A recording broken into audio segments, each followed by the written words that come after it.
बिस्मिल्लाहिर्रहमानिर्रहीम। अस्सलाम वालेकुम। मैं हूं आपका दोस्त doctor Mohammad Faheem homeopathic clinic city Muzaffargarh से। उम्मीद करता हूं आप तमाम दोस्त खैर खैरियत से होंगे और अल्लाह पाक की दी हुई नेमतों का शुक्र अदा कर रहे होंगे। जी दोस्तों, आज का टॉपिक है बेड वीटिंग।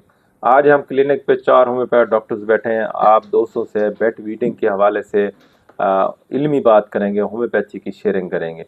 अगर आपका बच्चा रात को पेशाब करता है, अगर कोई बड़ा है उसको बार बार पेशाब आता है, अगर वो नमाज पढ़ने के लिए उसको परेशानी होती है, रात को बार बार उठना पड़ता है, तो आज मैं होम्योपैथिक ऐसी मेडिसिन बताऊंगा जो बहुत ही कमाल की है, जो आपका यूरिन का मसला, जो बेड वीटिंग का मसला, या जिसे कहते हैं बोल बिस्तरी कहते हैं, या बच्चे बिस्तर के ऊपर पेशाब करते हैं, वो मामला ठीक हो जाएगा। इसके बाद डॉक्टर मुख्तियार साहब भी अपना तजर्बा आप दोस्तों से शेयर करेंगे। तो बल्कि पहले डॉक्टर साहब से ही पूछ लेते हैं कि डॉक्टर साहब अपना तजर्बा शेयर करें, जो हमारे नाज़रीन देखने वालों को होम्योपैथी के हवाले से बात करें। जी बिल्कुल।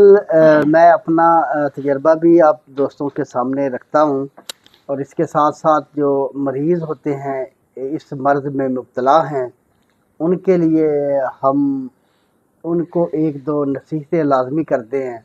उसका उनको बहुत ज़्यादा फ़र्क पड़ता है, उससे फ़ायदा होता है। नंबर एक तो मगरिब के बाद अपने बच्चे या बड़े जो भी पेशेंट हैं उसको दूध नहीं पिलाना, चाय नहीं देनी, और हद से ज़्यादा पानी का इस्तेमाल नहीं करना। एक तो ये एहतियात करनी है। दूसरी कि ऐसे सीधे नहीं सोना, करवट लेके सोना है। दाईं साइड पे करवट लेके सोएं, थक जाएं तो साइड चेंज कर लें, लेकिन सीधे बिल्कुल नहीं सोना।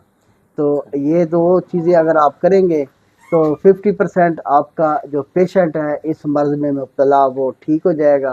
उसके बाद मेडिसन है। अगर सर्दी ठंड लगने की वजह से पेशाब खारिज हो जाता है, निकल जाता है अचानक से, तो उसकी एकोनाइट मेडिसन है। और अगर मसाना वीक हो गया, मसाने की कमज़ोरी है, पता नहीं रहता और बिला इरादा पेशाब खारिज हो जाता है, तो उसकी सबसे बड़ी मेडिसिन कास्टिकम है। और इक्वाजिटम ये भी बकसरत इस्तेमाल होती है इन अलामात में। इसको भी आप मद्देनज़र रखें। बहुत शुक्रिया। जी थैंक यू डॉक्टर साहब, आपने अपना तजर्बा शेयर किया। जी दोस्तों, डॉक्टर साहब ने जो मेडिसिन बताई है ये अनमोल मेडिसिन है, टॉप की मेडिसिन है, जो यूरिन के हवाले से इस्तेमाल होती है। जो मैं अपनी प्रैक्टिस में मेडिसिन यूज़ करता हूँ वो 2 मेडिसिन का कम्बिनेशन इस्तेमाल कराता हूँ, एक कास्टिकम और सीपिया। ये 30 में आप बच्चों बड़ों को दें, दिन में 4 बार दें, और जो डॉक्टर साहब ने बताई हैं वो भी अलामात के मुताबिक इस्तेमाल करा सकते हो। ये भी इस्तेमाल कराएंगे तो आपके बच्चे बड़े बोल बिस्तरी पेशाब के मसाइल से इंशाल्लाह ठीक हो जाएंगे। दुआओं में याद रखें। आपका दोस्त डॉक्टर मोहम्मद फ़हीम। अल्लाह हाफिज़।